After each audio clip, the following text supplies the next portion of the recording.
Ik denk dat je niet zo vreselijk veel macht hebt om dingen anders te laten gaan. Het gebeurt gewoon. Maar ja, ik ben wel blij dat ik gewoon nog leef natuurlijk.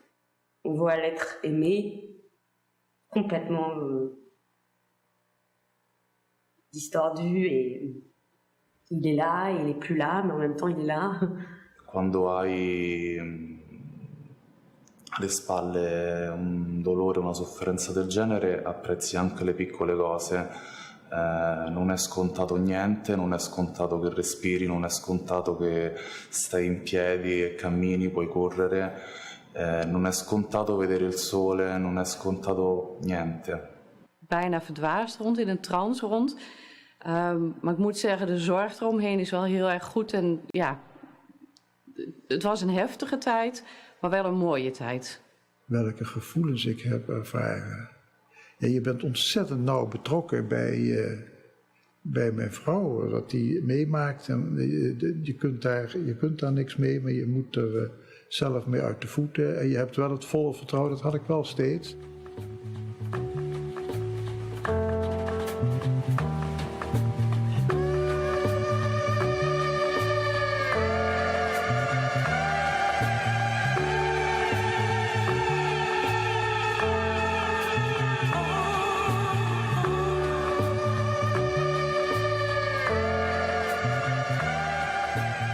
Io sono un medico di terapia intensiva, non un rianimatore, nel senso che lavoro con i neonati, quindi mi occupo di tutt'altra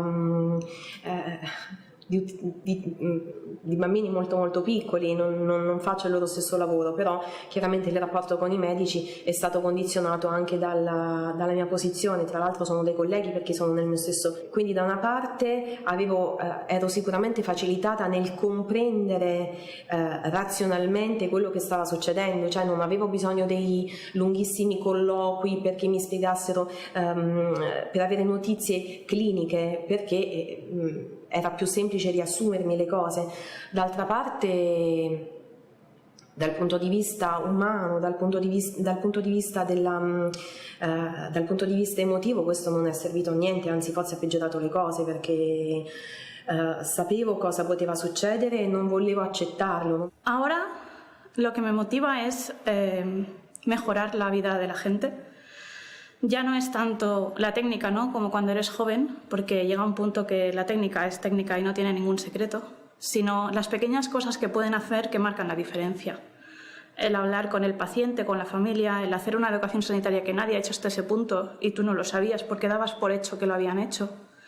Esas cosas son las que te motivan, el mejorar el cuidado del paciente. Il faut faire du cas par cas, en fait. C'est primordial.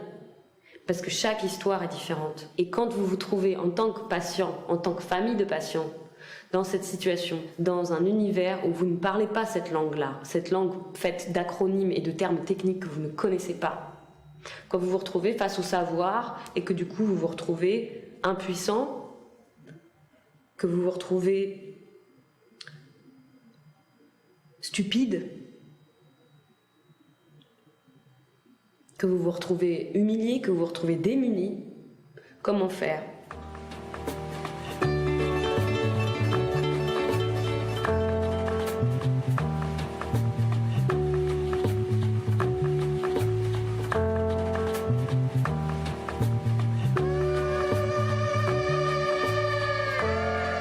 Jokainen lääkäri varmaan pelkää komplikaatiota tai jotakin, että mitään ei niin kuin ei hiffaa jotain juttua, mitä olisi pitänyt hiffata, joskin siinäkin auttaa se, että harvoin tekee yksin koko päivää töitä. Nämä tuli nyt äkkiseltään mulle mieleen.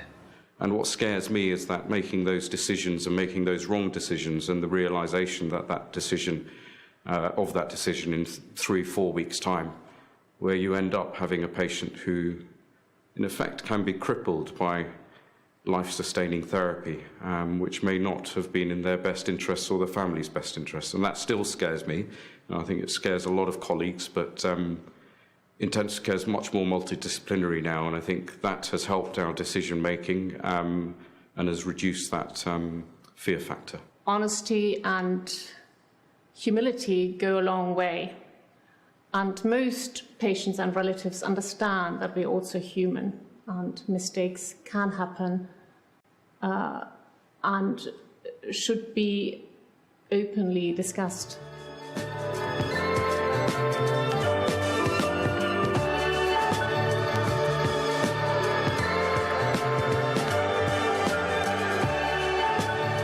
Οι ασθενείς όμως έρχονται σε επαφή με εμάς, ιδιαίτερα αυτοί που βγαίνουν από το νοσοκομείο, πηγαίνουν σε κέντρα αποκατάστασης και ύστερα από πάρα πολύ καιρό έρχονται να μας συναντήσουν, γιατί ξέρουν τα πρόσωπά μας, τις φωνές μας, τον αγώνα που δίνουμε μέσα στο χώρο για να καταφέρουμε να τους σώσουμε, να επιβιώσουν και έρχονται να μας δουν, να μας γνωρίσουν από κοντά, να τους δούμε κι εμείς. Together with my colleagues, in particular the nursing colleagues, we arranged a wedding for a patient who was at the end of his life and had decided to marry his long-term partner before he later died.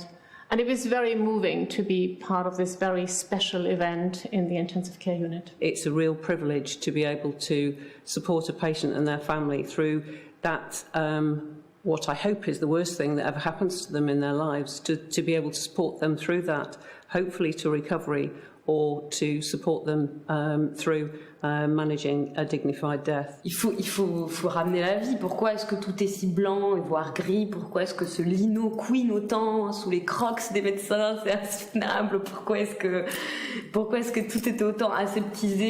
C'est pas 3 photos qui vont empêcher les gens de travailler. Moi, je pense que c'est important de ramener de la vie à cet endroit où on se trouve à la frontière au bord d'eux, on se trouve dans une espèce de no man's land où on sait pas sur quoi ça va déboucher, quoi.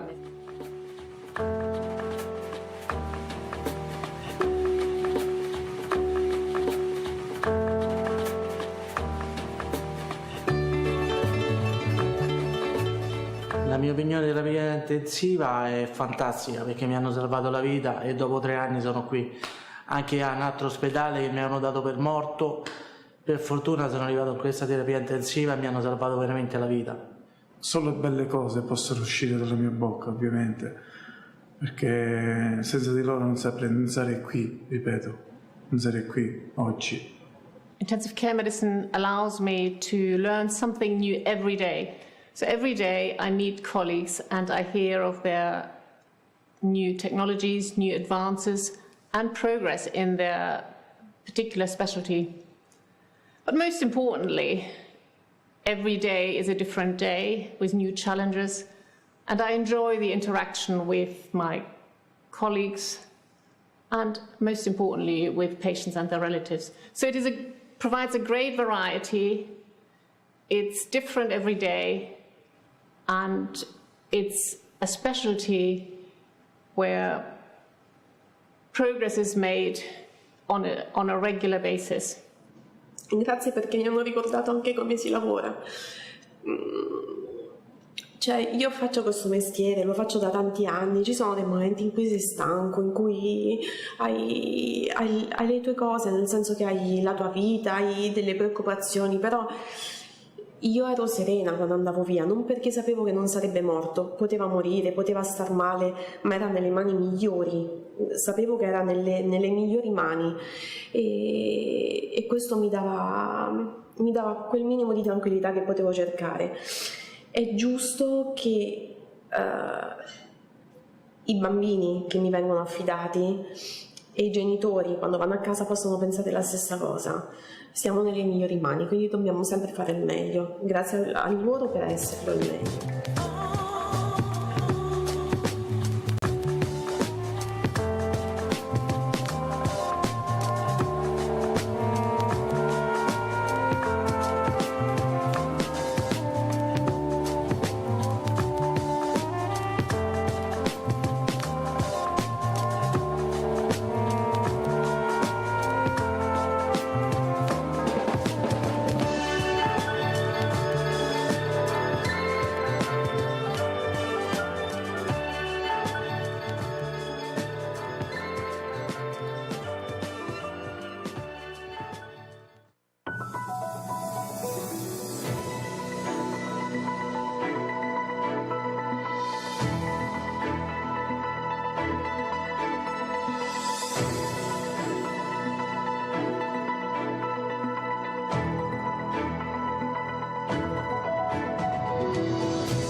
I'm an anesthesiologist and I'm proud to be an intensivist.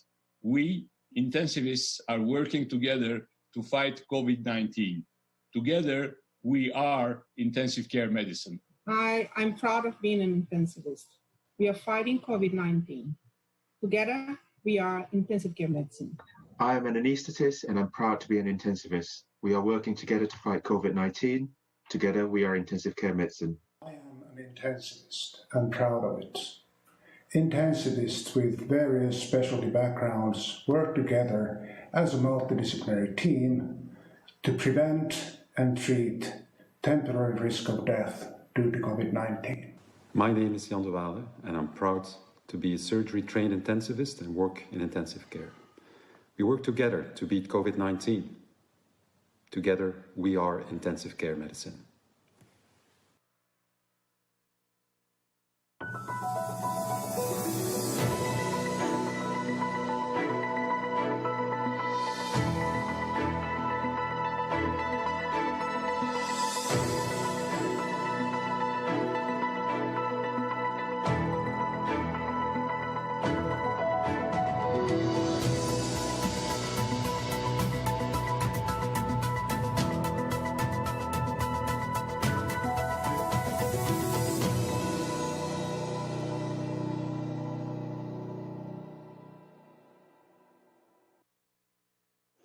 Hello, good afternoon, everybody. Welcome to this ESICM webinar. During the break, we've seen a beautiful movie, which was already 2 years old, but still remains beautiful. But today we will talk about COVID. We are all facing the second COVID peak or in the middle of it right now. And I think we have an exciting program of a couple of short talks.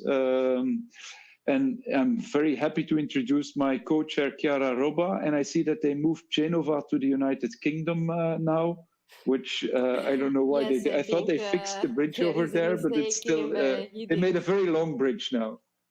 Yeah. This time it's a long one. Of course, I'm from Italy. It must be a mistake. Thank you, Gert.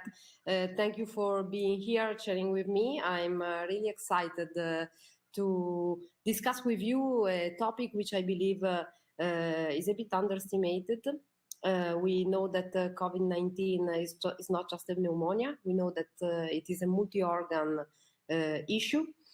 And I hope that we will clarify at least the neurological parts and the complications that can occur in this seminar. So, so as I already said, there's 5 speakers. One of them is me, so at least there's 4 interesting talks that you will get now.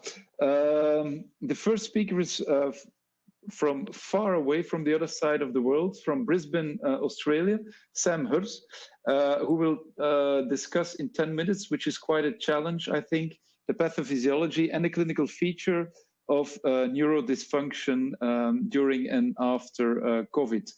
So, Sam, you can introduce yourself briefly, maybe, but the floor is yours. Thank you very much for the intro, Gert.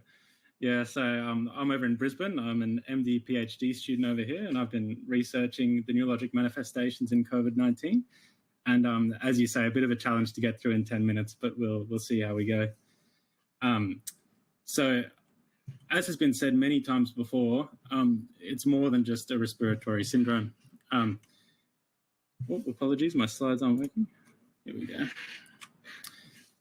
So, worldwide, we've seen more than 40 million cases of COVID-19, more than 1 million deaths, and we're now looking at close to 28 million people recovering from COVID-19. But the question that's really emerging at the moment and is of great interest is, what does it actually mean to recover from this virus? So there's been lots of mainstream coverage around the fact that there are a host of long-term complications from COVID-19, certainly not least of which are the neurologic complications. People are talking about memory impairment, olfactory dysfunction, motor or sensory deficits. And I think Sung-Min will talk about this in slightly more detail later on.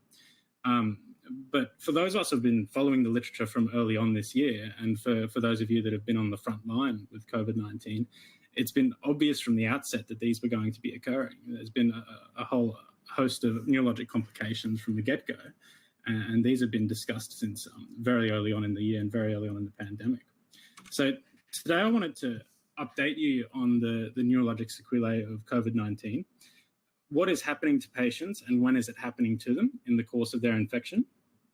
I also want to talk about the pathophysiology. Is it neuroinvasion or is it a para-infectious occurrence?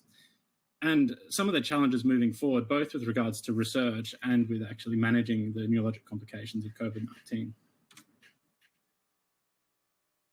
So, as I say, early on, there were a couple of big studies that came out that sort of showed that these neurologic complications were occurring, and quite serious ones at quite high frequency.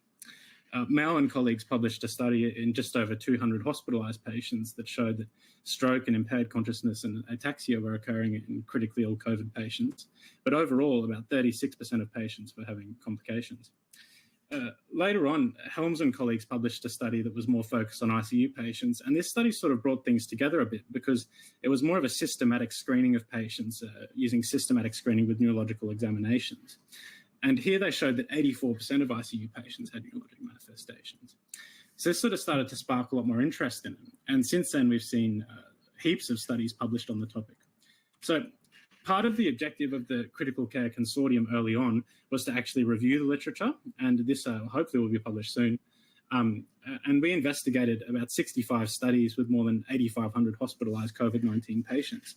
And we wanted to look at not only which manifestations were popping up, but also how frequently they were occurring. So as you can see, one of the major complications that were occurring was strokes, so whether it was ischemic stroke or intracranial hemorrhage. And then there's a whole spectrum of other neurologic injury going on that's been reported in literature, particularly in the form of encephalitis and myelitis and also peripheral neuropathy. So we were able to derive estimates of the pooled prevalence for ischemic stroke and intracranial hemorrhage.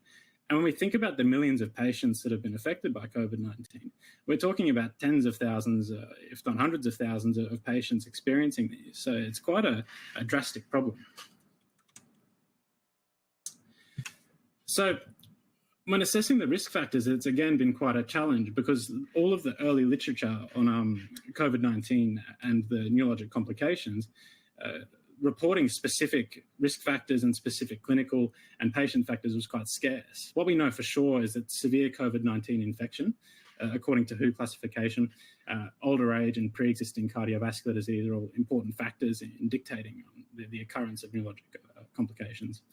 But then there's heaps of reports of young, healthy people, people you wouldn't expect to be having complications who are having quite severe strokes or other forms of neurologic injury.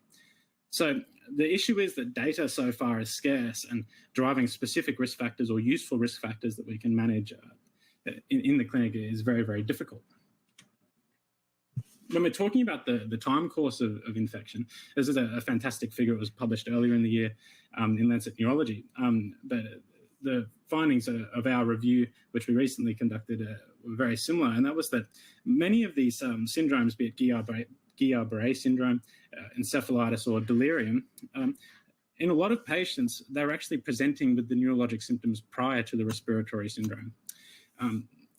Similarly, there are cases of stroke that have been like this as well. So it's an important consideration when looking at the time course of the illness.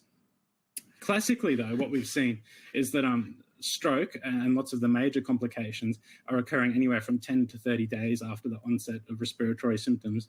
And more often than not, they're occurring in patients that have quite a rapid deterioration after presenting to hospital, becoming quite ill, winding up requiring oxygen therapy or intubation, and then presenting with strokes weeks later. So when we talk about the pathophysiology of what's actually going on, there's lots of argument about whether or not there's actual direct neurotropism from SARS-CoV-2. So obviously we've seen reports of direct neurologic complications, whether it's encephalitis, meningitis, and myelitis. But the evidence in humans is actually quite mixed as to whether there's direct neuroinvasion going on. So the potential stems from a couple of facts. We know that with human coronaviruses, they have a strong affinity for the ACE2 receptor.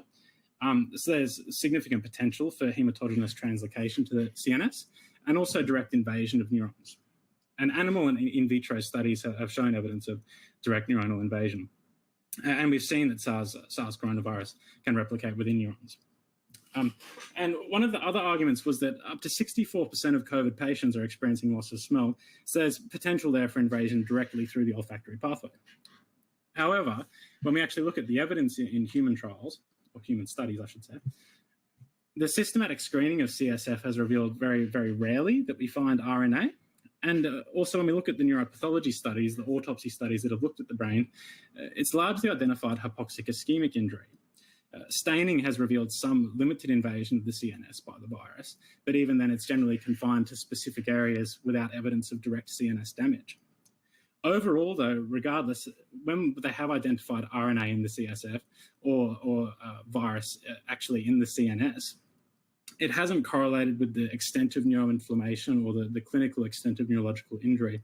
So it's difficult to sort of reason that. And as such, at the moment, the evidence is more leaning towards more of a vascular mechanism rather than a direct neurotropism. So cerebrovascular complications, as we identified, are the most common. And there's evidence of multi-organ endotheliitis as well, particularly in the kidneys and other organs. And that, again, could be to do with the ACE2 receptor affinity. And we know that COVID-19 is associated with a high rate of thromboembolism, and there's emerging evidence of microhemorrhage as well. So it does seem like this is steering more towards a vascular mechanism, but again, it's very difficult to tell with available evidence. So overall, the neurological injuries, they seem to be quite frequent in COVID-19. And based on the prevalence estimates we have, hundreds of thousands of patients will acquire neurologic injury from COVID-19, and a significant proportion will be cerebrovascular injury, which may require ongoing therapy and care with a significant healthcare burden. The mechanisms underpinning injury are largely unknown, but current evidence is leaning towards vascular or thrombotic mechanisms more than direct neuronal invasion. So some of the challenges moving forward is that we really do need robust study, and we need detailed granular data.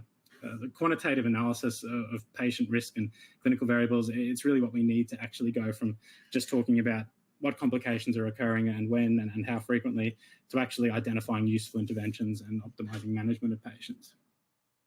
So obviously I've cited a few papers throughout, so if you're interested, there's there. And otherwise, I'm happy to take any questions now.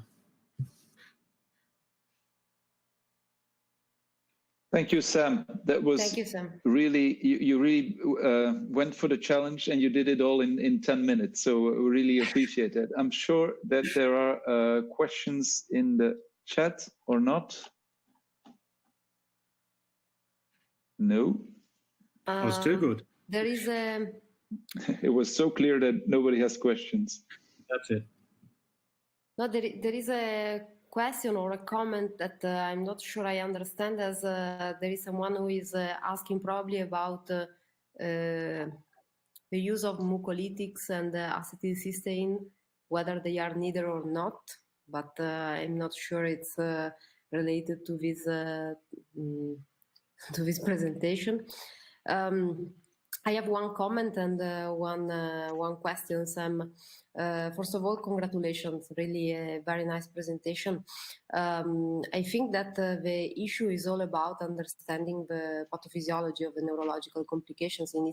Initially, there was a sort of enthusiasm regarding the possible direct neurotropism of the virus, and now it's more about its chronic hypoxic injury.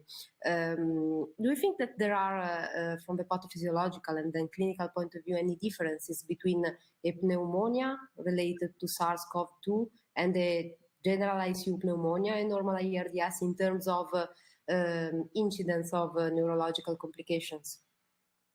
It's a really, really good question. And I've searched long and hard to try and actually find some solid figures on especially patients with ARDS or patients that have been put on ECMO or ventilators. And obviously, they happen quite frequently as well in those patients with ARDS, non-coronavirus related. It's a tricky question, and I guess that's the thing, is that we need more research to tell, and I don't know the answer to that. but there could be unique mechanisms through which COVID is eliciting these complications, or it could be to do with the fact that these patients are just very ill and they're receiving a very, very high level of life-sustaining therapy that's leading to this. So yeah, it's a good question.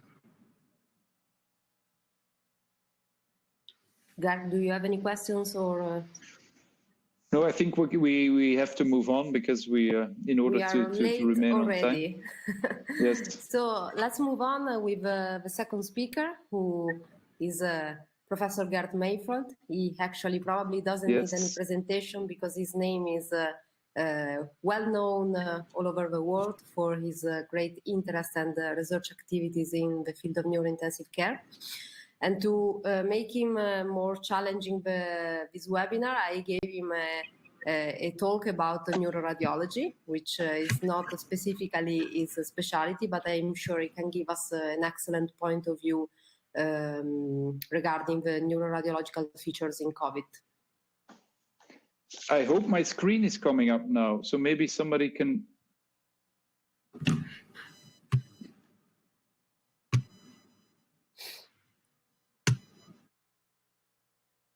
App window, PowerPoint, share. Is it coming or not? Not now. I will try to share my entire screen then.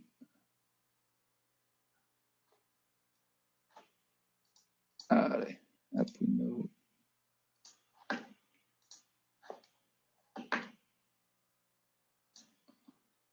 Continue with share screen.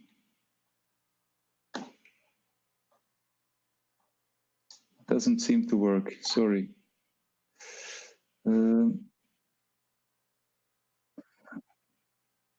Yeah, let's do that. Let us move to, sorry, Denise, are you ready to give your talk on neuromonitoring? And I will try to set the share screen up here right away. Yeah, good morning. Gerd, do you want to introduce her? I think she's also from Genova in the UK, so I think you would have to do that. Of course. So Denise is a young researcher. She's a consultant in the general and neuro ICU. And she has done several research on neuromonitoring techniques, especially in COVID patients. And she will discuss in 10 minutes again, I'm sorry for the challenge, regarding the role of neuromonitoring techniques in COVID patients. Denise, okay, it's all yours. You for introducing me. So, I try to share my screen. Do you see? Okay. So, I declare no conflict of interest. These are the themes I will cover in this presentation concerning the role of neuromonitoring in COVID-19. So, COVID-19 maybe is defined as a multiple organ syndrome because of the local inflammatory response in the lung can extend systemically with possible hyperinflammation and thrombosis, as Sam said before. And the need for monitoring the brain is due to the fact that patients with sepsis or a multiple organ disease, like a COVID patient, may present a direct damage with possible dysfunction of the blood-brain barrier, inflammation, thrombosis, energy dysfunction, hypoxia, acidosis, and so on, or a secondary or indirect brain damage that may be related to perfusion abnormalities, like in case of hypoxemia, hypotension, hypocapnia, or metabolic dysfunction, for example. So severe COVID-19 patients also may require ICU admission, as you well know, and be mechanically ventilated for a long time. And this patient may develop complications like ventilator-induced lung injury, ventilator-associated pneumonia, inflammation, and this complication may affect the arterial gas exchange, causing hypoxia and affecting the delivery of oxygen to the brain. So also when we apply a high intrathoracic pressure, as in case of high level of PEEP or peak pressures, the intracranial pressure and the cerebral perfusion pressure may be affected, and then the communication between the brain and the lung should be strictly monitored. So COVID-19 patients also remains deeply sedated for a long time without receiving a daily neurological examination.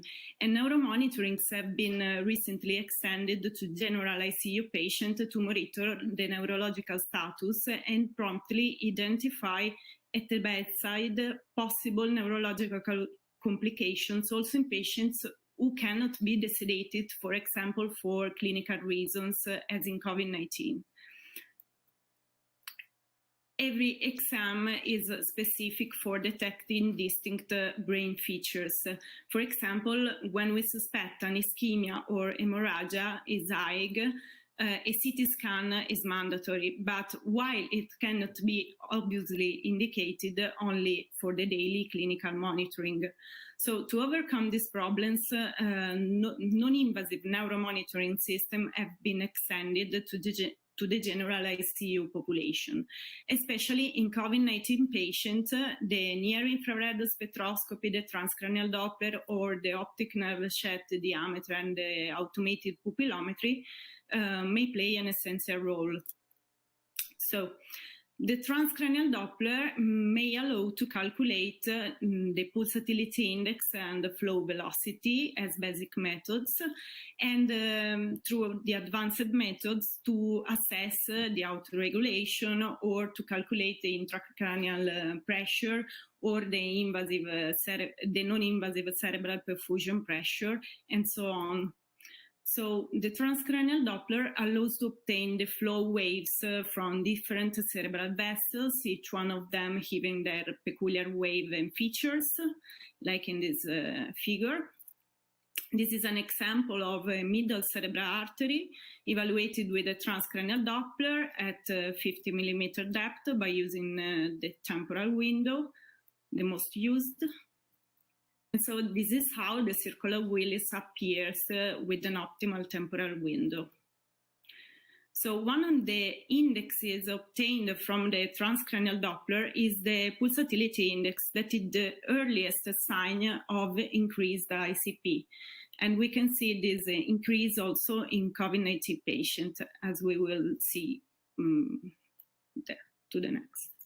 So moreover, the continuous analysis of the spontaneous fluctuations of the mean arterial pressure, cerebral blood flow over time can also estimate the cerebral autoregulation by avoiding hemodynamic stimulation. And as I said before, cerebral autoregulation may be compromised in patients with sepsis and COVID-19. So these are the formulas to calculate the non-invasive intracranial pressure and cerebral perfusion pressure, and these formulas can exclude intracranial hypertension with a high sensitivity and specificity. So the infrared video pupillometry is a device that combines an infrared camera, processor, and LED calibrated light source in a simple device and provides a quantitative pupillary response measurement, sensory activity, and requires no calibration. So there are two types of devices. This device measures quantitative variations in pupillary light reactivity by using an infrared camera to record the video footage of the changes in the pupillary surface. And this is how the exam appears. On the display will appear the result of both eyes, and this instrument can offer the quantitative reactivity as percentage, the pupil size, and the difference between the two eyes with the pupil reactivity time. Also, the NPI device can allow to make a trend that is very useful in clinical settings, while the Neurolight Algae Scan, the other device, allow the pupillar reflex dilatation after the stimulation of the cubital nerve to stimulate also the autonomic nervous system. As here you can see an example of the pupil reflex after light with a maximum and a minimum variation and the percentage. So among the indications for using the automated pupillometry, intracranial hypertension and prognostication after a cardiac arrest are the most common. So, but recently, this monitoring has been extended also to the delirium that is very frequent in COVID-19 patients because are mechanically ventilated for a long time or sedated. So another device is the optic nerve shed diameter. The optic nerve extends from the globe to the optical canal and is encased in the meningeal shed. The optic nerve shed is in communication with the intracranial subarachnoid space, and this relationship forms the physiological basis for using this device as a surrogate for intracranial pressure measurement. So this is an example of echography with a linear probe to assess the optic nerve shed diameter. And this methodic can detect patients with intracranial hypertension in 90% of cases. So moving to our group, we therefore assessed a retrospective study of prospectively collected data on mechanically ventilated COVID patients. We skipped to the secondary aim, in which we sought to assess the cerebral hemodynamics, their effect on outcome, and their role as potential predictors of neurological complication in 53 COVID patients who underwent non-invasive neuromonitoring. These are the results that we found in our cohort of patients. As you can see, the pulsatility index is high, and the median non-invasive measures of intracranial pressure cannot exclude, for sure, intracranial hypertension. Also, ICP was found in 21 patients and 10 patients by using the transcranial Doppler formula and the optic nerve shed diameter and no effects on hospital stay were found between patients with normal and high ICP, while in patients with the high ICP measured by optic nerve shed diameter has longer he could stay. So these are the variables associated with neurological complications. These variables are the days between hospital and ICU admission and the diastolic flow velocity at the transcranial Doppler measurement. But at multivariate analysis, these data were not confirmed. So in conclusion, neuromonitoring systems are a stethoscope for the brain and provides bedside information on cerebral hemodynamic, are bedside, safe and easily available, and can be applied also in patients without neurological brain dysfunction. Thank you. Thank you, Denise. Great overview.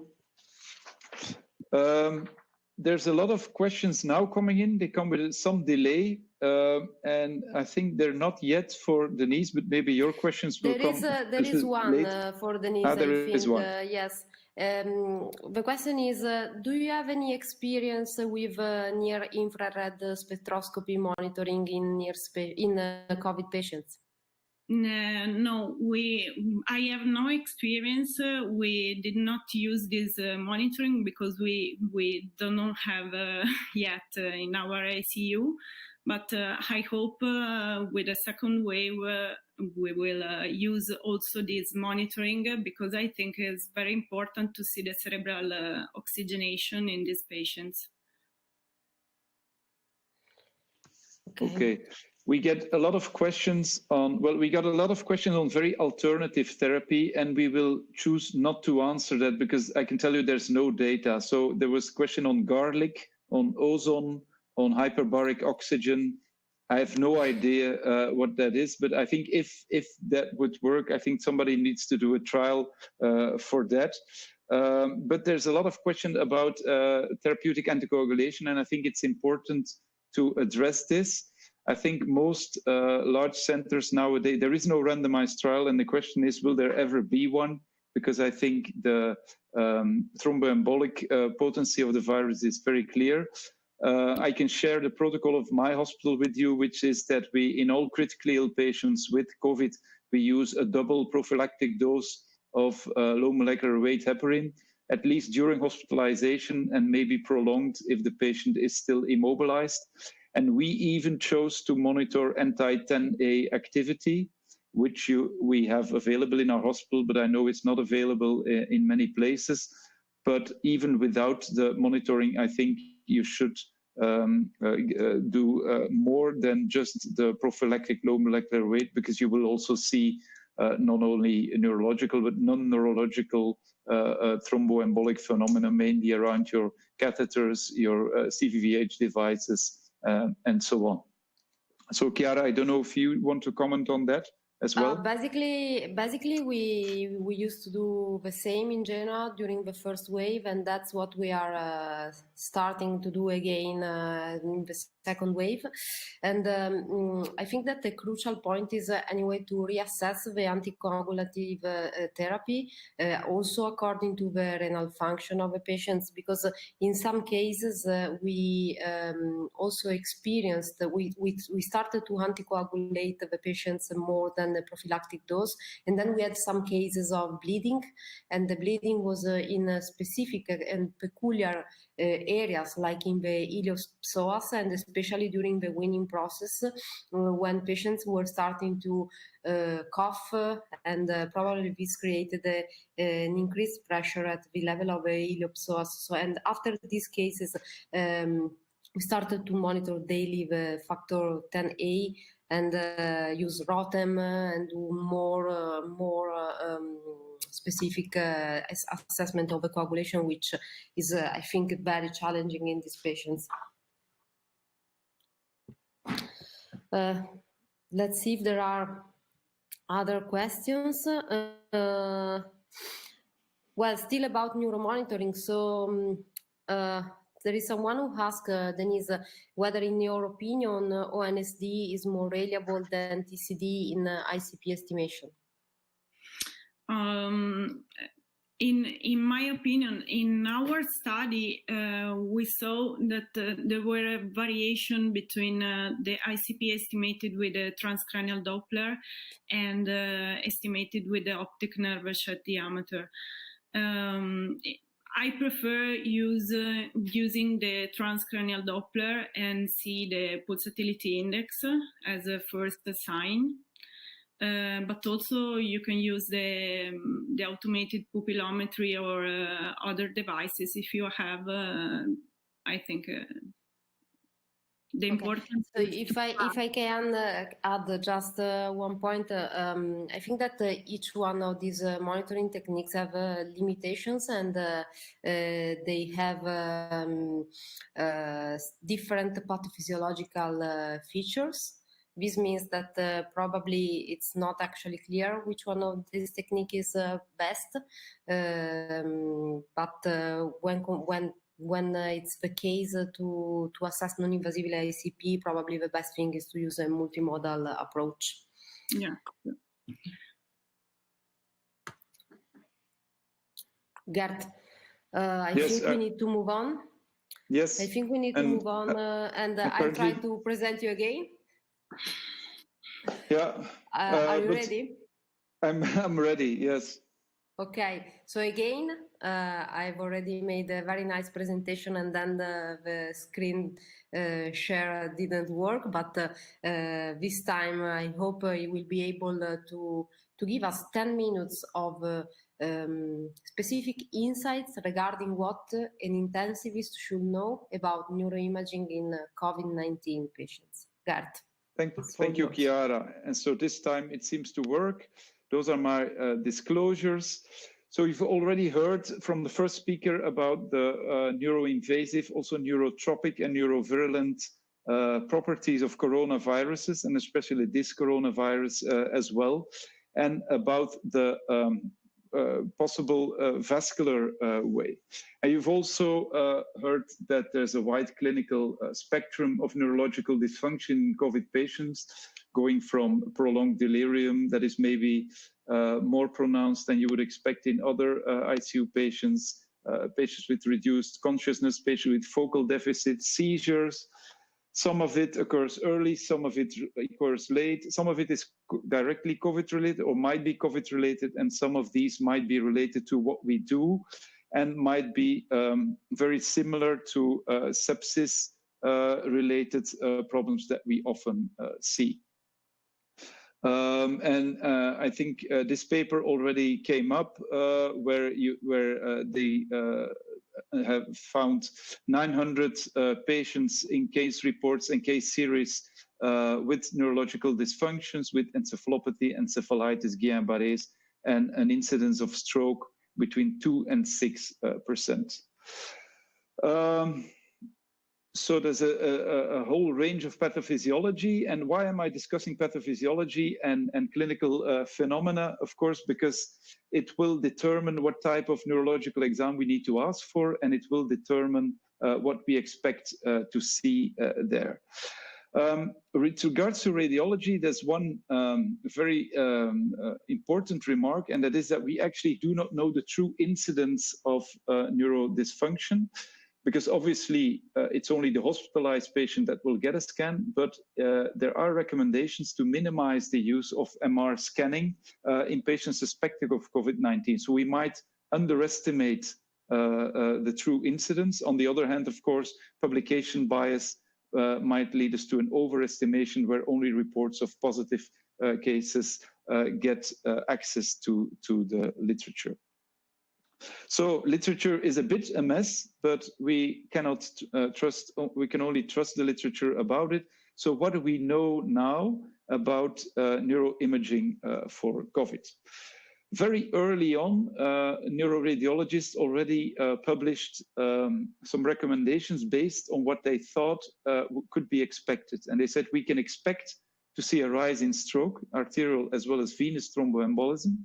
We can expect to see direct CNS infection, and we can expect to see something, and they predicted this actually before any cases were published. We can expect acute necrotizing encephalopathy because of the neurovirulent properties of coronaviruses. So let's discuss stroke first. So stroke has been seen clinically as well as radiologically in COVID-19 patients, and I present here 3 series of such cases. The first series is a Chinese, was very early publication, 219 patients with an incidence of almost 5% ischemic stroke and 1 intracerebral bleed in their series. I think it's very obvious to all of you where the stroke is over here. A smaller series published in the New England Journal in young patients, 5 young patients, an age where you would not expect a stroke, so not your classic stroke patient with classical risk factors, and still large vessel strokes in internal carotid artery, middle cerebral artery, and also in the posterior circulation. And then a small series, an Italian series, also an early series, 23 patients with around 60 years old. 7 of them had intracerebral bleeds. 1 of them had a subarachnoid as well, and 2 of them showed signs of ischemia. So it seems clear that stroke is something we should look out for. Another more recent paper in stroke recommends that you should do early brain imaging because you might see large vessel stroke that is still treatable, like in this 56-year-old male where you have a clear MCA and ACA stroke. And here in this female patient, you have an ICA and an anterior stroke on MRI. So the conclusion on stroke and COVID-19 is actually the following. That is that we should be suspicious. It has a high incidence between 1 and 6%, which means that the odds of stroking COVID-19 is almost 8 times higher as compared to influenza. And we should also think of that in the young patients. So 27% of the SARS stroke is young, and they're younger than 50 years old. And so actually the implications go both ways. It means that if you see a stroke in young patients during a pandemic, you should, as far as you don't screen all your patients, of course, but you should think of COVID-19. And the other way around, if you see a COVID-19 patient with a new focal deficit, you should definitely consider stroke and do appropriate imaging. Now, of course, everything I've discussed until now can be seen on CT. And so this large vessel strokes is something you can see on CT, infarctions, also hemorrhages is something you can clearly see on CT. But some people went further, or some of the problems that we can see cannot be seen on a CT, and those are the cases where we should try to organize an MRI. And MRI findings can be quite striking. So you can see a quite high incidence of microhemorrhages located in the parenchyma or in the corpus callosum, or only in the corpus callosum. You can see watershed lesions, which are a sign of hypoxic injury. You can see superficial vein lesions, infarctions, necrotizing encephalopathy, subacute infarctions, large hemorrhages, hypoxic changes. Subarachnoid bleeds are rare, but have been described, and acute disseminated encephalomyelitis-like changes have also been described. And this is a very nice literature review of 126 cases described in the literature. And here as well, infarctions, small or large, were the most frequent finding, but also microhemorrhages did occur quite frequently. I will discuss the other problems later. And then what is also striking is that some have described the signal abnormality and enlargement in the olfactory bulbs. And maybe the olfactory bulbs, maybe for an intensivist, are not always so interesting, but from a pathophysiology point of view, they do.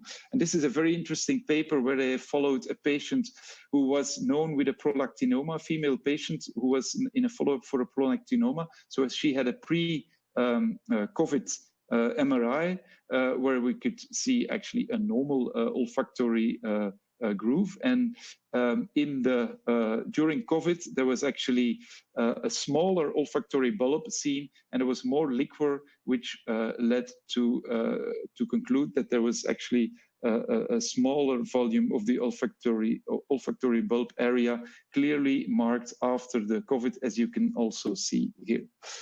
Another paper who systematically investigated this and investigated 20 COVID patients with anosmia agusia versus healthy controls. And what you could see is that the olfactory clefts were obstructed in almost all COVID patients, and that they still persisted after 1 month, which is consistent with some patients who report a loss of smell for a prolonged time, and that there is a correlation between the olfactory score and the obstruction of the olfactory cleft. What else can we see? This is a series of 749 COVID patients. Of 1/5 of them had neuro symptoms. In almost half of them, they did an MRI, and in a bit less than half of the MRIs, they had some findings. So 10 patients with cortical hyperintensity, 3 patients with subcortical white matter hyperintensities, locations mainly frontal, parietal, occipital, and some temporal, and then marked lesions in insula and in the gyrus cingulatus.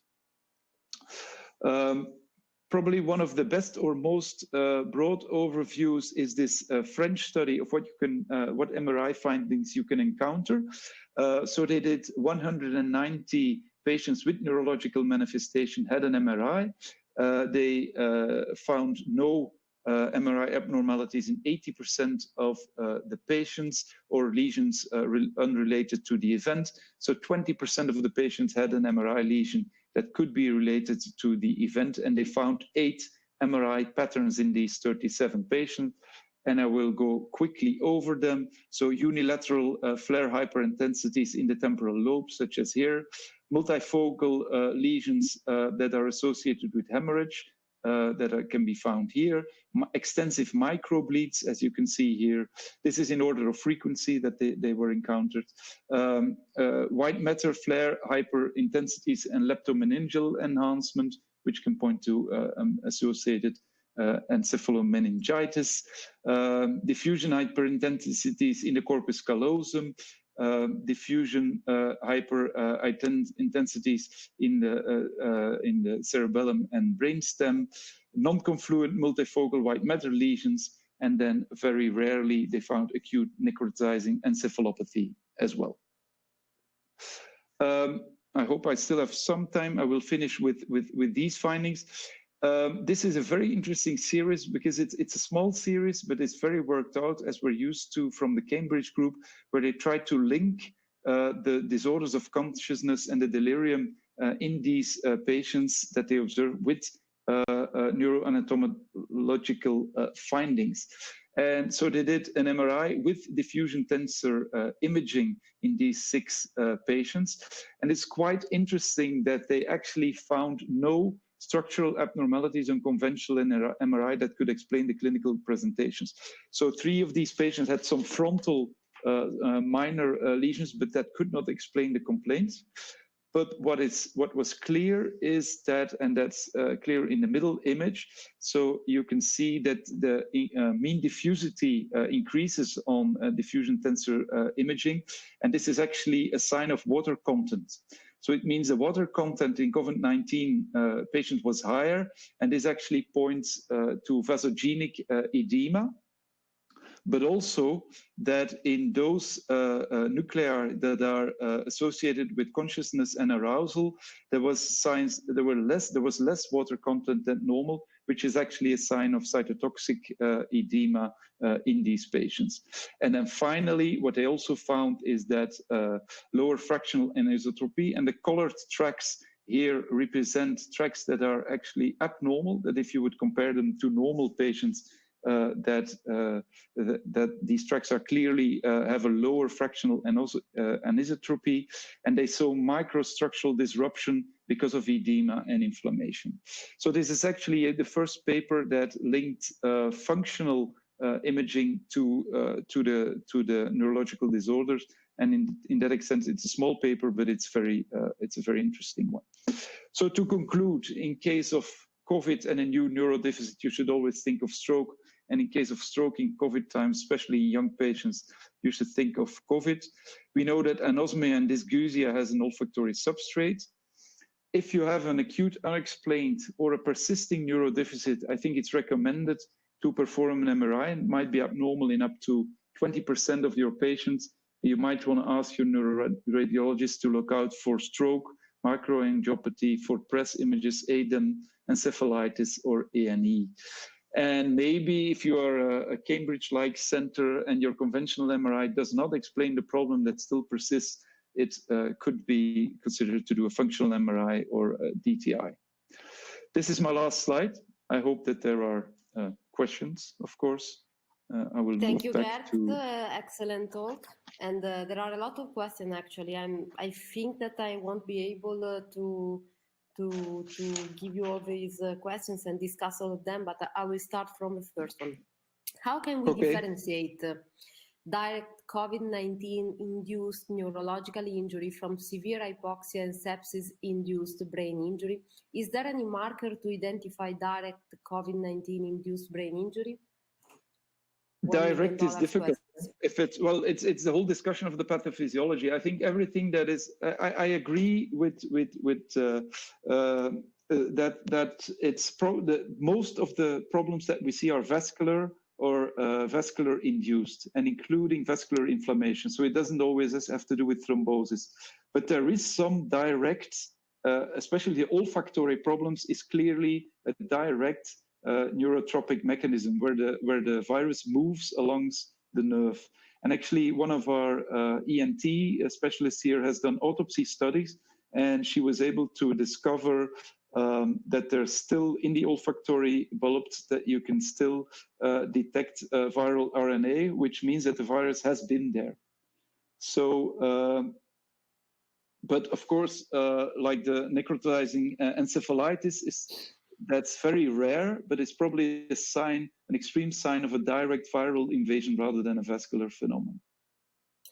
And also related to this, there is another question that I feel is of extreme, which is crucial, I think. Do we know anything about the CSF findings in COVID patients with positive neuroimaging or neurological complications? I think the biomarker talk might also touch this as well, but this is actually very rare.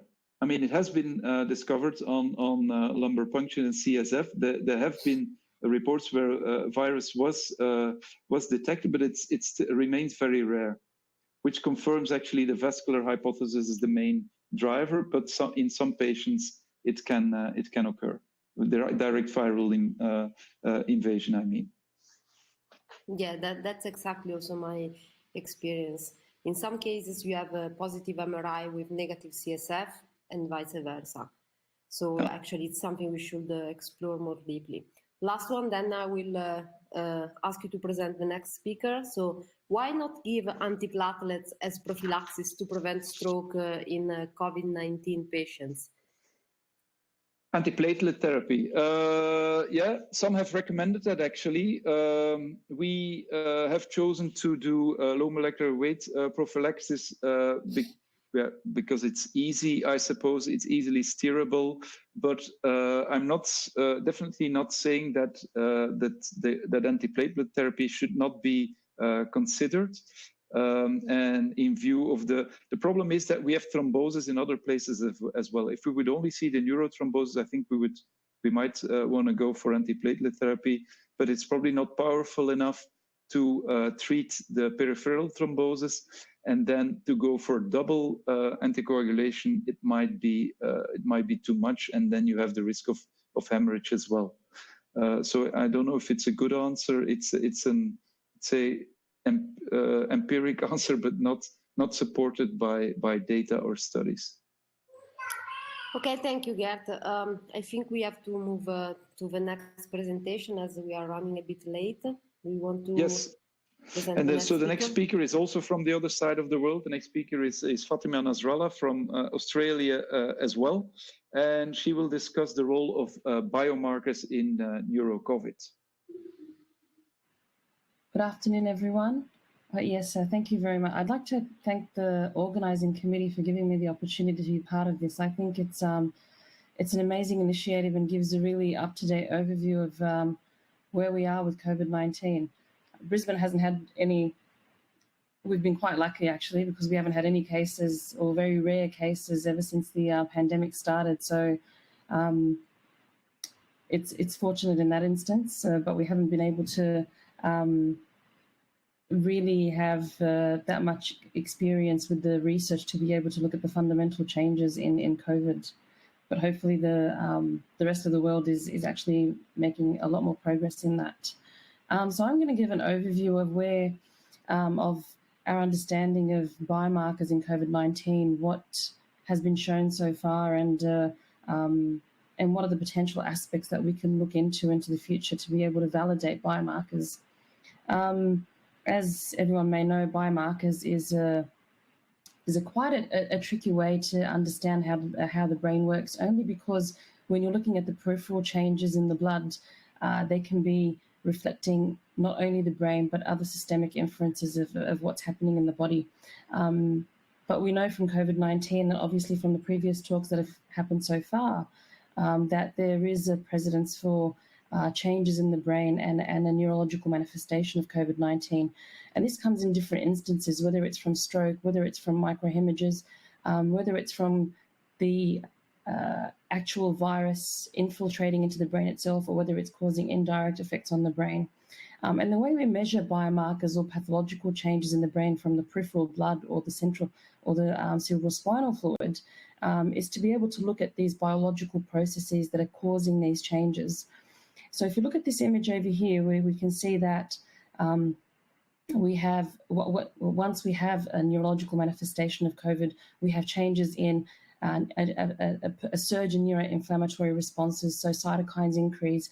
We have hemorrhages in the brain. We have changes that are related to the blood-brain barrier dysfunction, for example. So what's been shown as a result of COVID-19 is that this blood-brain barrier starts to leak. There's a dysfunction of the blood-brain barrier, and it may be that either direct leakiness of the virus or indirect effects of the virus could cause changes in neurons and in glial cells that start to shed part of their biological responses to be able to tell us more about what's happening at that level of the cell. And so what we try and do is look at these individual markers in the peripheral blood or in the CSF to be able to determine, which part of the brain or which part of that neuron or which part of that specific cell that's being affected by the virus is actually damaged. And you can see here that if we're looking, for example, at neurofilaments or S100, we're basically looking at, markers of axonal injury, for example. If we're looking at GFAP, which is a gliofibrillary marker, looking at astrocytic activity in the brain. And so these individual markers that we've been able to probe in the brain will be able to tell us more about that biological inference. And so when we're talking about biomarkers, it's also very important to track that trajectory of the biomarker. At what phase in time are we measuring the biomarker? And this is a study that was published really recently where they've sort of showed that this is the trajectory, and it's very important that you capture biomarkers, for example, in the acute phase versus the chronic phase. What are those markers that tell you that recurrence is happening in weeks after the injury, and where is that peak time? And this is where it becomes very important, because different markers or different biological processes happen at different points in time along that trajectory.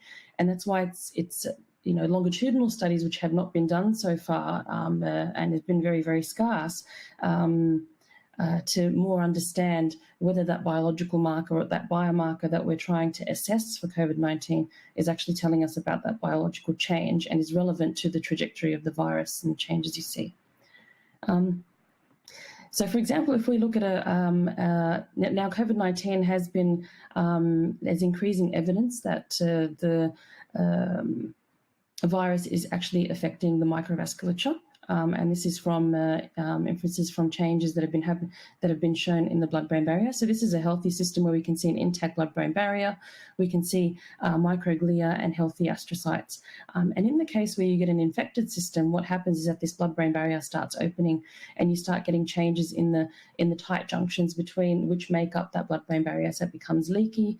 Markers of blood-brain barrier dysfunction: look at metalloproteinases, look at ICAM changes.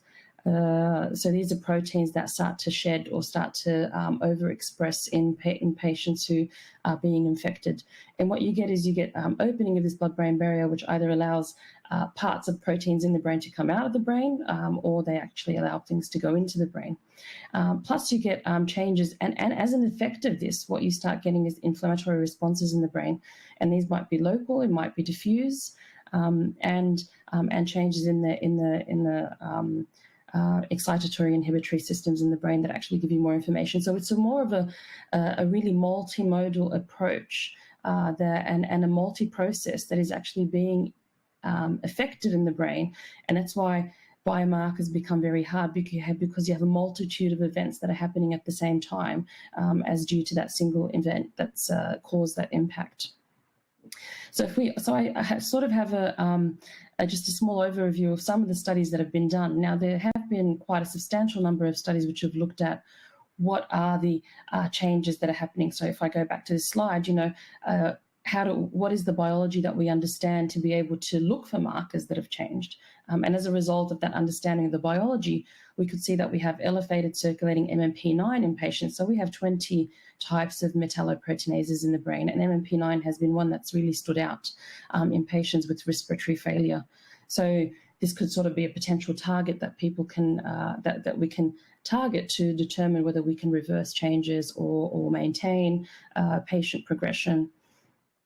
Obviously, neuroinflammation has been a big change, and this is whether it's one of the less understanding that we see is whether this is a systemic response or whether it's a local response in the brain. But obviously, from MRI findings that we just saw in the previous presentation, the surge in cytokines, especially in interleukins and TNF-alpha, is something that's been quite abrupt and very clear.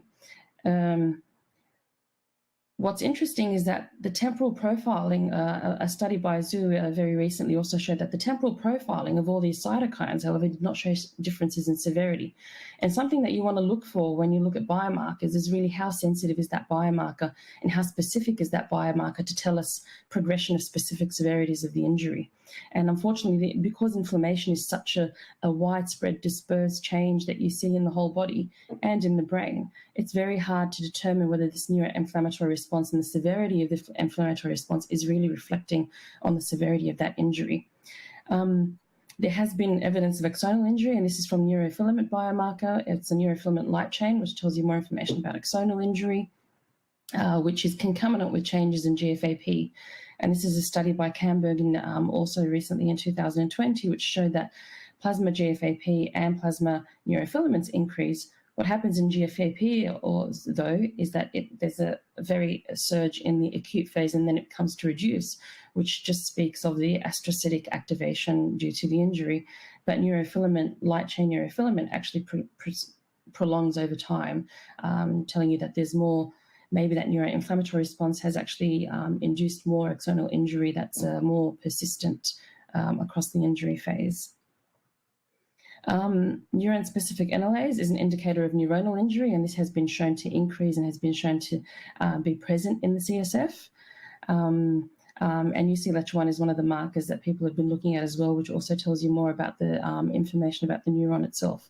So really, what we're actually seeing is a multitude of processes that are happening at the same time, and trying to identify disperse events is actually quite tricky from a biomarker perspective.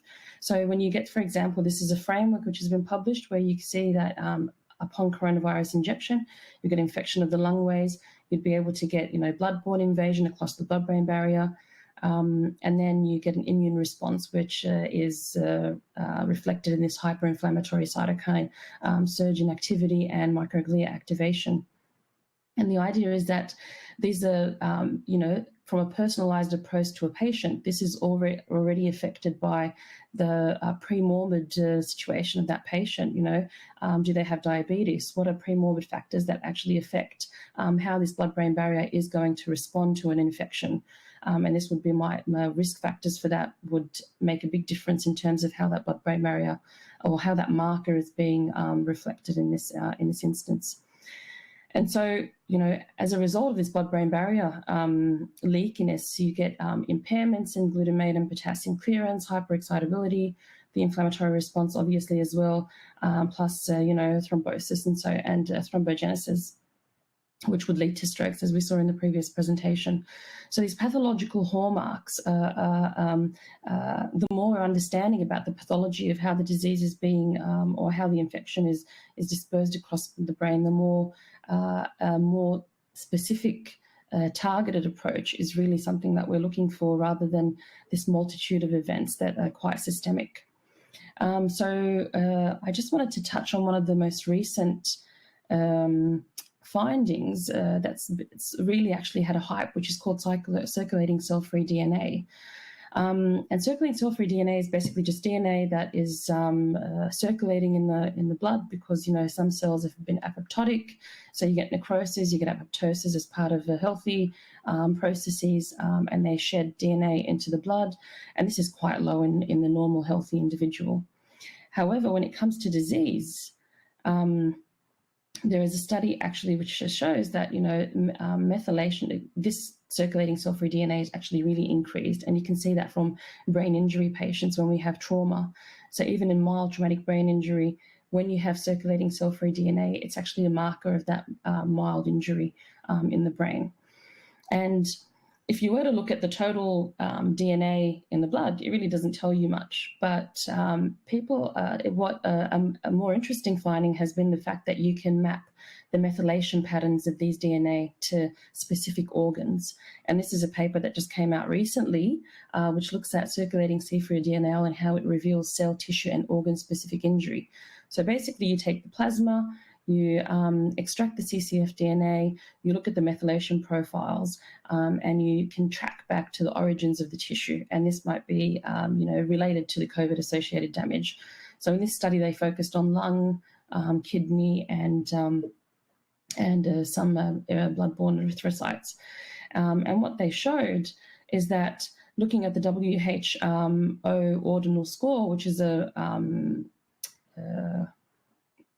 sort of reflects the severity of the injury, you can see that in patients who had very high scores and had very high concentrations of CCF DNA, which is down here, they were the ones that actually deceased or required ICU and intense care, while those who were discharged had very low concentrations of the CCF DNA. And the fact that you can look at the tissue fraction of these specific organs just tell you where the origin of that CCF DNA and the quantity of that CCF DNA is coming from. So if you have more tissue injury, if you have more cell injury, you're basically being able to map that back to specific organs. Now, I don't know if anybody has done that so far for the brain, but this is actually quite promising for future research. And I just wanted to, this is not in COVID, but I just wanted to relate back to the neuroimaging presentation that was done. I'm actually more of a neuroimaging expert and try to link biomarkers to imaging. And I think that, these are two cases which looked at brain injury. You can see that MRI and a biomarker profile of a patient with intraventricular hemorrhage that was missed by CT could actually be seen on MRI. And the fact that the changes in gliofibrillary and UCH1 actually presented these changes on MRI. And this is just another case where you can actually see that traumatic axonal injury, which was normal appearing on an MRI scan, actually changes in GFAP. So I think, as a conclusion, there's increasing evidence that the CNS is involved in the manifestation of COVID-19. Obviously, more research has to be done in terms of the mode of entry to the CNS, and more specific biomarkers that would be able to pinpoint exactly where in the brain, longitudinal studies to be able to look at the trajectory and be able to predict which patients are going to have a good prognosis versus unfavorable prognosis would actually be something where imaging and blood biomarkers can be married to be able to give more of an understanding into the biological relevance of these changes. So thank you very much. Thank you, Fatima. Excellent presentation. Thank you. I think it's a very, very, very fascinating issue. Let's see if there are any questions. Well, I think that one point that you could probably clarify to us is whether in your experience or in the literature there are data regarding the threshold of biomarkers and which biomarkers have been used in COVID-19, and whether there is a difference in terms of threshold regarding the general ICU population with possible neurological complications. Yes, I think the biomarker part is still in its infancy, because most of the literature has really been focused on trying to understand where is that biological target that we're trying to. Now, there have been correlations. For example, S100 has been used, as I showed. GFAP has been used to be able to say that there is these are elevated in patients. Being able to prognosticate that outcome from the biomarker is actually not very established at the moment from the biomarker literature. We actually don't know. We know that there's a correlation with prognostication. We don't know the specificity of that change, and we don't know the specificity to injury. Most of the studies have been limited to severe patients in the ICU, and this might be biased towards the type of injury that you're looking at. So I think it's something that actually does require a lot more study to be able to pinpoint what type of biomarker would be most representative of that change.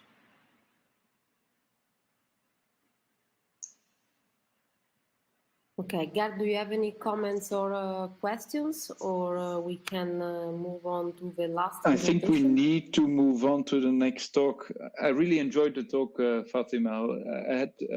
I was called away, so I had I missed part of it, but I saw enough of it to enjoy it. I think it's really important, these things, and especially the link with MRI and with functional imaging will help us in understanding this phenomena of neurodysfunction after COVID, and also the pathophysiology of it all. Yes, I think the link with the MRI, and I applied this in my TBI research, that to be able to understand what is specific to the brain rather more than a systemic inflammatory response, for example, or a systemic response per se, the MRI would actually give us more validated, evidence-based approach to be able to show that. Yeah, I fully agree. Thank you. Okay, it's time to move to the last speaker, who is from Johns Hopkins in the United States. Is Dr. Sung Ming. And in the original program, he was speaker number 2, but we think that in view of the title of his talk, he probably fits better as a last speaker. Dr. Ming will talk to us about the long-term consequences of neuro-COVID.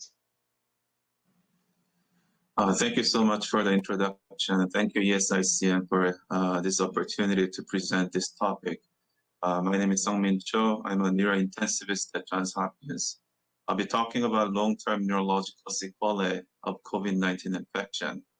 So this talk is pretty challenging, maybe easy, because there's not much data, but I will do what I can do.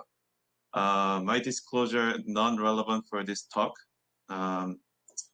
So objectives, we're going to be talking about long-term neurologic problems, especially this is a public health issue.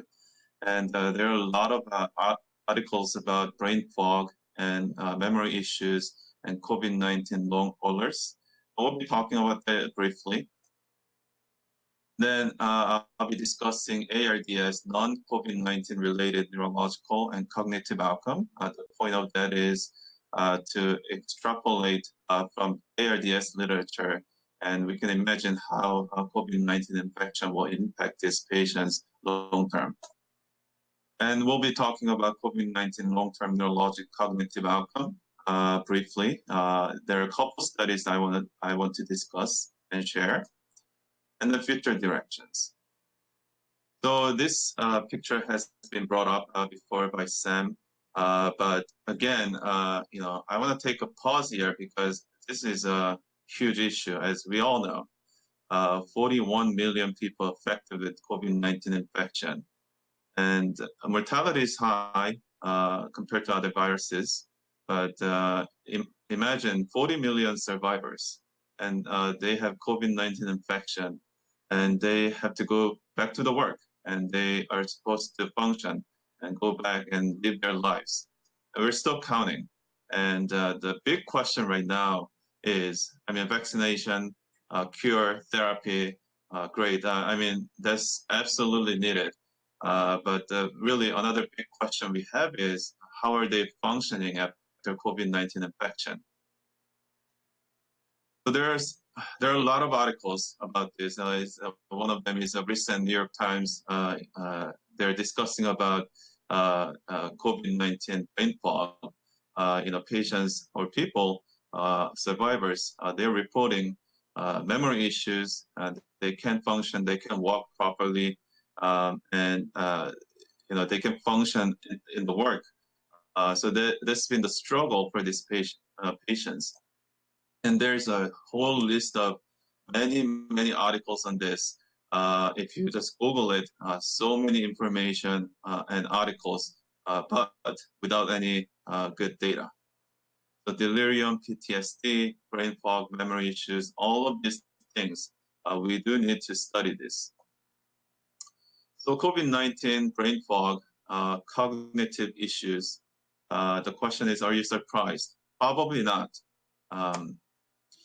So I want to briefly discuss, I know we had great talks about pathophysiology and prior literature on COVID-19 neurologic complications. Just wanted to point out, so this is a nice review paper.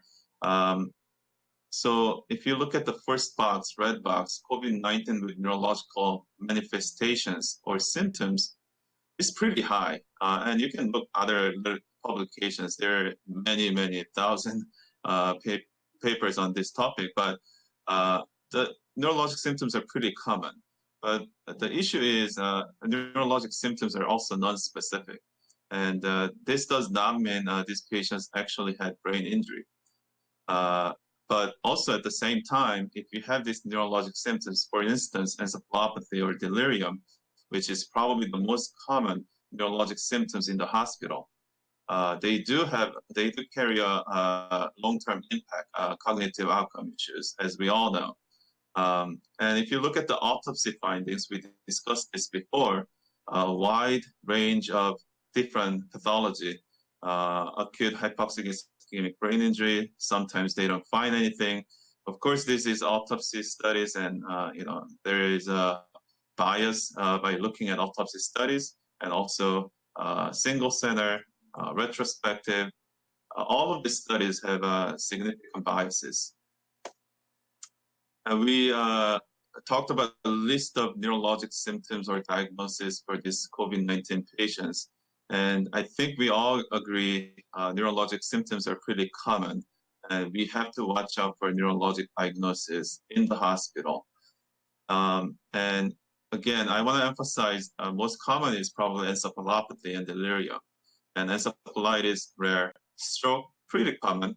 But again, as this was discussed before, we don't know the timing of stroke because disease is so prevalent. Strokes are common in the community. So patients come in with a stroke and they happen to have COVID-19 infection. So discerning the timing of stroke is pretty important in this COVID-19 neurologic symptoms or diagnosis research.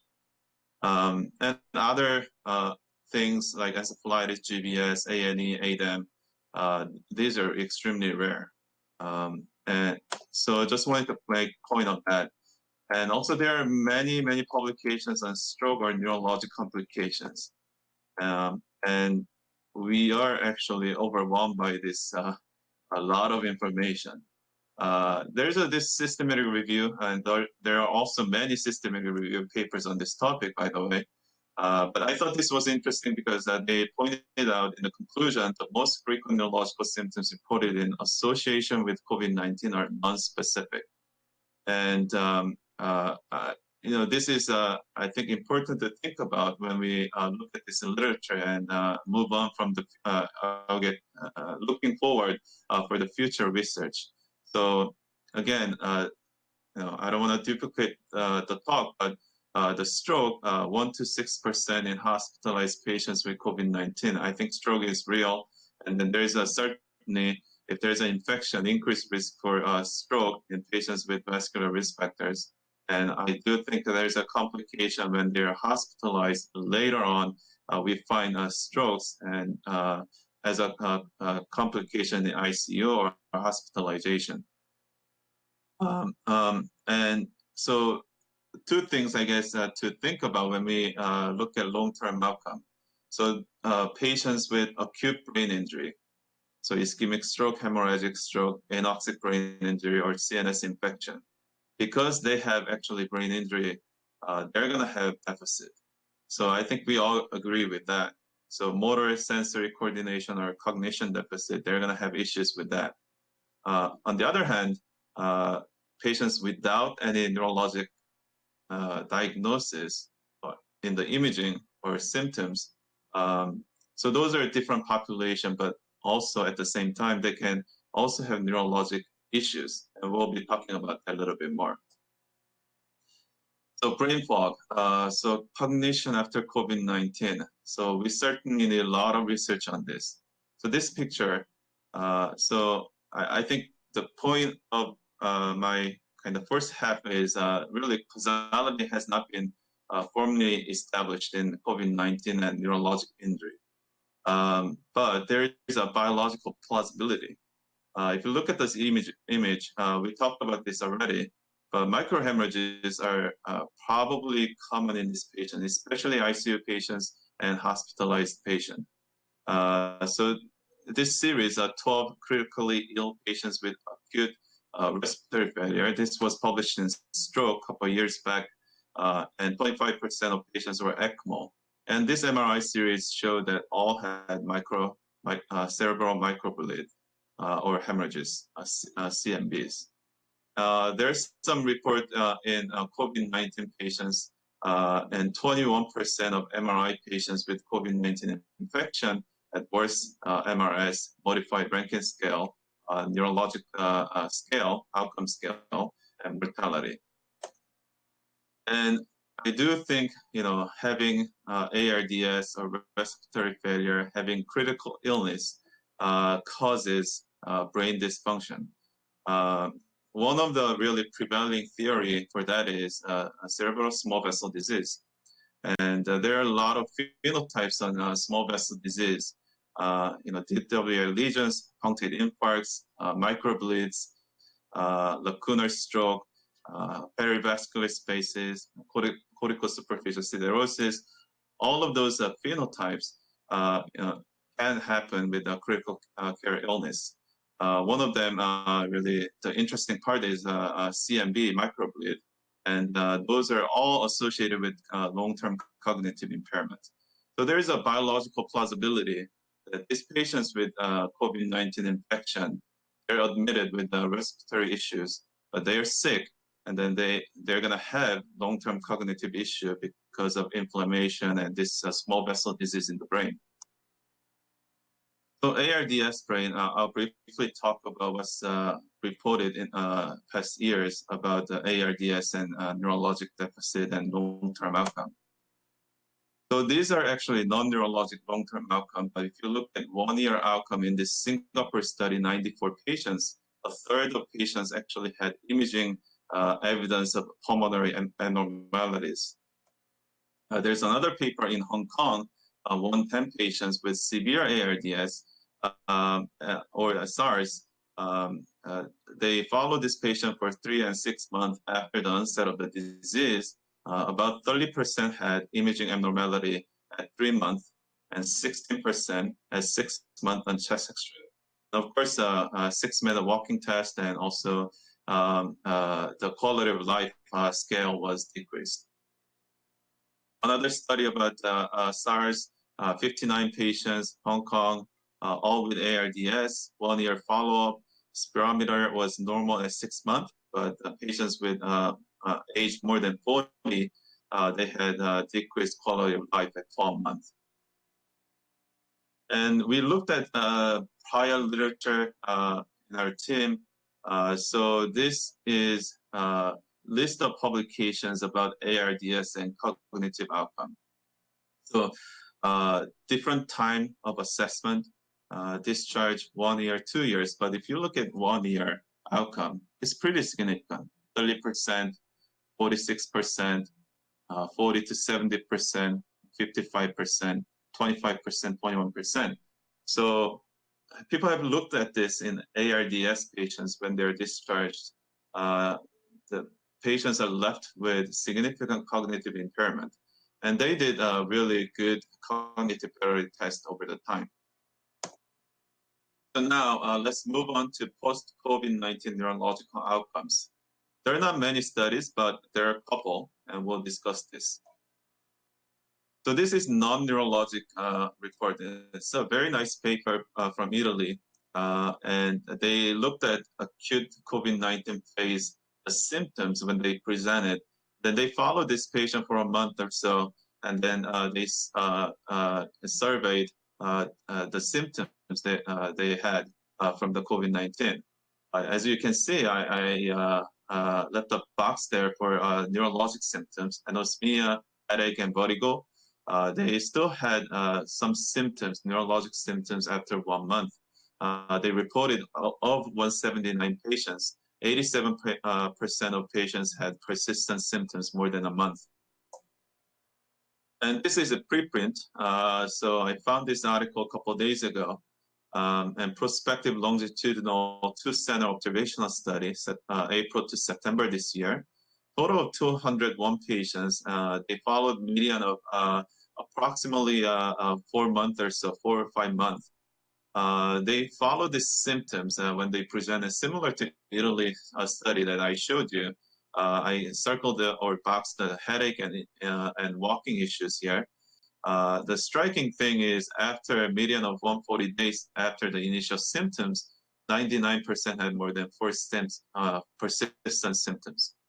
So this virus tends to linger on, and they still have symptoms when they survived and they go back to the home, which really leaves you, a question: how are they functioning? This is a brief report, European Geriatric Medicine. They looked at 71 patients, small sample size, but about half of the patients had delirium. They just measured the cognitive score by tics, and functional score was surveyed by Barthel Index. They conclude that physical function was worse, but not cognitive outcome. But the limitation is this is only 4 weeks after delirium. This is not really long-term follow-up. But it shows that there is some effort on this. A lot of groups are looking at this. But this paper, it's hard to draw any meaningful conclusion at this time. So there's another paper, 29 patients, and this paper they matched age, gender, education with healthy controls, and they did a list of cognitive tests, including trail making, sign coding, continuous performance tests. So they did some effort on looking at cognitive battery for these patients, and they followed the patient. They actually did the cognitive test in the index hospitalization. And they concluded the reaction time for CPT was delayed, and it was positively correlated with the CRP levels. And they concluded maybe cognition was delayed or impaired in these patients with COVID-19. But this is a very small study, and it's also hard to draw any meaningful conclusion from this paper. And another paper, this is from France, and they looked at also persistent symptoms, 120 patients, a mean of 120 days. So they followed about 4 months these patients. And the striking thing is a lot of patients are still having a lot of symptoms. 15 to 30% of patients are still having these symptoms. Then really, one thing I really wanted, I thought was interesting is a return to work. So 75% patients actually returned to work when they were hospitalized in the floor or ward, and only 46% actually returned to work when they were admitted in the ICU. This is a 4-month follow-up. And this is the last study I'm going to share. This is from UT Houston, our collaborator, Alex Choi and Jude. So they did a nice study looking at 3-month outcome in hospitalized COVID-19 patients. This is also preprint, prospective follow-up study, single center. They looked at a total of 140 patients. About 34% patients were followed up at 3 months. There's another point, actually. The follow-up for COVID-19 patient is pretty challenging in at least the United States. We have a lot of cases in USA, but not many people are following up. So that's one of the challenges in looking at COVID-19 patients. And what they found in the paper is 71% still had neurologic symptoms at 3 months. You can see in the table here, different scale scoring system for fatigue, PTSD, MRS, sleepiness, cognitive deficit, BNST, PHQ-9. These are pretty standard scoring system for outcome studies, anxiety and pain. You can see that it is pretty significant proportion that they are still having neurologic symptoms at 3 months. And they noted that cognitive symptoms are 12%. So with that, I think I hope I convinced everyone that cognitive outcome and neurological outcome is pretty important, and also a lot of patients will have this cognitive impairment. The question is, what are we going to do to improve our research and the data that we collect? And really the key is, I think, international collaboration and standardization of definitions. There are a lot of bias and rush to publish, but I think really we have to look at this as one community and then look at these questions carefully. And so COVID-19 Critical Care Consortium has been a good collaboration for this effort. And just wanted to introduce, there are many studies out there. We're doing after-course study looking at different time points, 3, 6, 12, 18, 24 months, looking at pulmonary outcome, also neurological outcome and functional outcome. The conclusions, it appears cognitive impairment and persistent neurological symptoms after COVID-19 infection is common.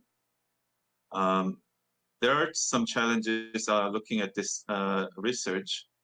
Different clinical phenotypes, their reporting bias, heterogeneity, and variable definitions. So we do need a precise and standardized definition with a longitudinal neurological assessment. And it'll be really nice when we collect this data as a community, MRI data, CSF, and biomarker, as we discussed in prior sessions, and then correlate with the cognitive outcome. I think that would be a powerful tool to look at pathophysiology and mechanism for these patients, and especially small vessel disease in ARDS patients in the brain. And I think as much as this is a terrible news to have COVID-19 infection and a lot of patients are dying, in the research standpoint, there is a unique opportunity to look at ARDS and brain.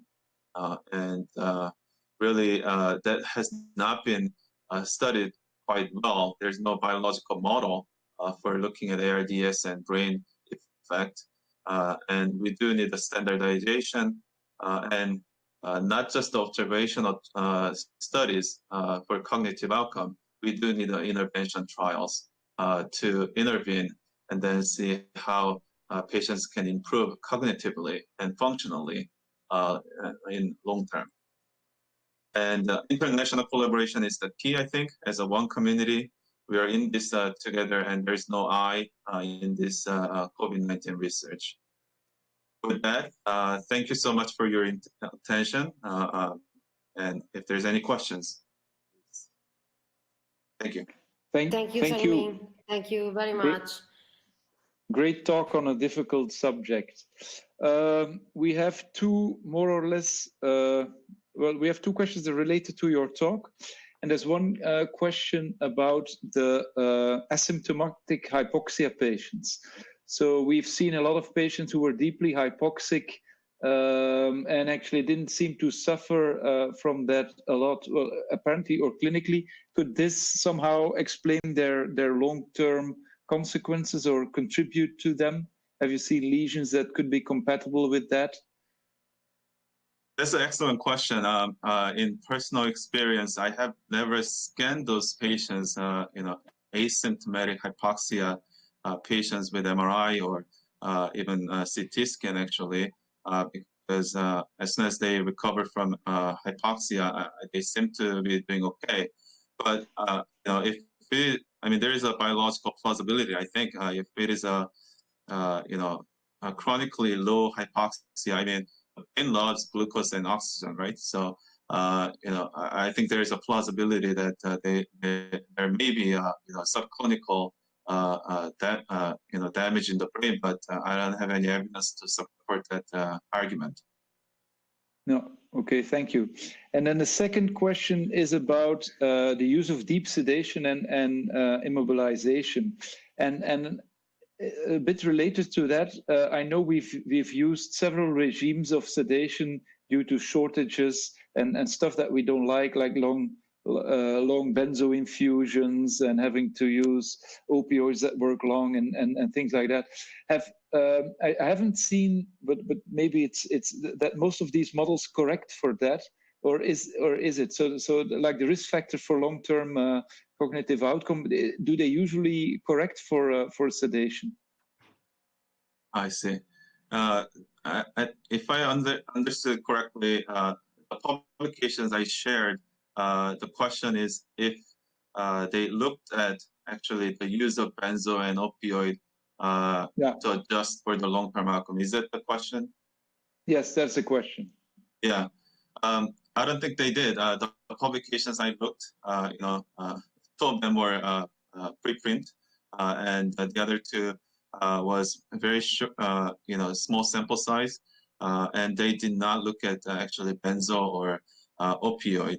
But I do agree that that is a concern for cognitive outcome, especially delirium. I mean, we know that delirium is really common with the use of benzo is one of the big risk factors.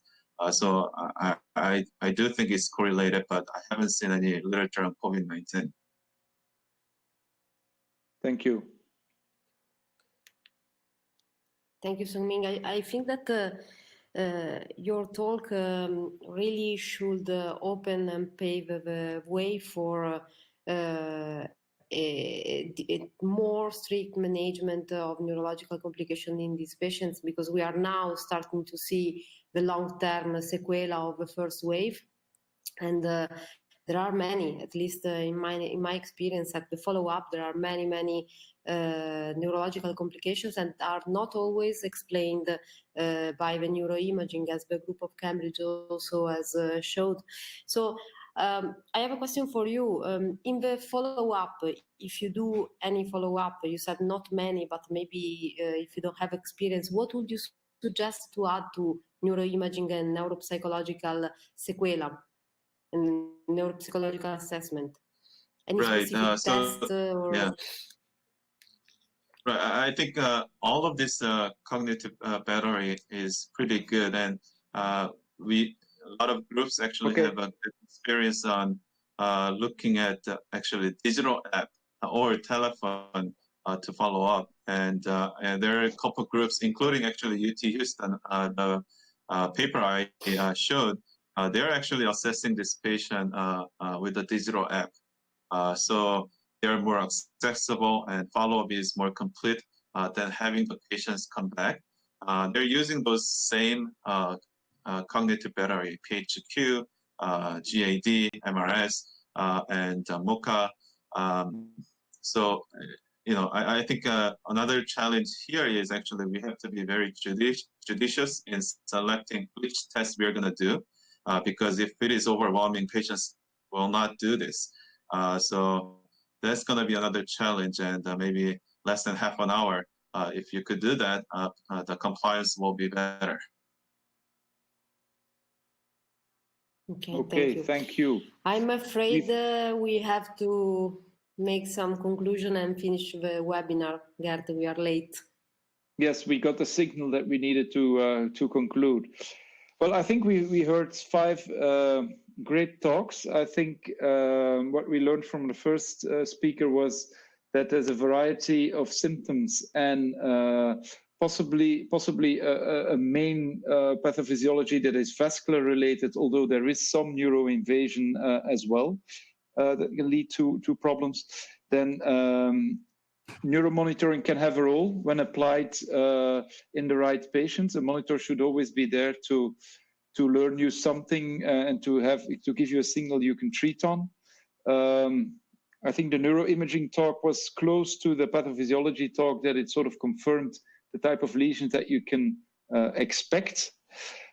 We've seen that biomarkers are probably underused, and especially in combination with radiology, that they can be very powerful tools to assess, well, pathophysiology maybe in the first place, but maybe for the future also be used for treatment guidance and prognostication. And then finally, a great last talk on neurological sequelae. But unfortunately, of course, follow-up times have been too short draw any final conclusions on that. Do you have anything to add, Chiara?